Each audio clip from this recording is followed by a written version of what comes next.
Hi, it's Chris. Today we're going to replace your lint filter, a process that you typically do every time you do laundry, but we're going to show you a little bit of information on how to clean out your vent at the same time. To replace your lint filter, it's very, very straightforward. It's something you typically do every time you do a load of laundry, or if you're not, it's a good idea to do so. So we're just open the door, reach in, remove the filter. And before we put the new one in, I'm just going to show you a couple things to take a look at, and you may want to follow this process as well. So as you typically would when you do your laundry, you're going to clean your filter before you start. And it's simply a matter of removing it. But this is the ideal time to take a look and just to make sure that not only does the filter catch all the lint, but anything that gets past it will fall down into this area.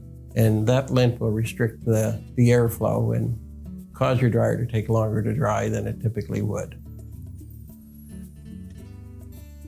So we're just going to take a few seconds. We're going to grab the shop vac and we're just going to show you how to quickly remove any lint that's down in this area so it doesn't become a problem in the future. So it's just a matter of turning on your vacuum, insert the crevice tool down into where your lint filter sits in, and remove any of the lint that's down in there as well.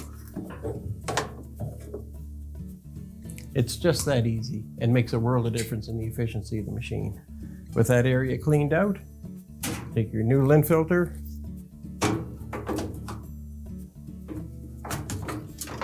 and slide it into place, and you're ready to go.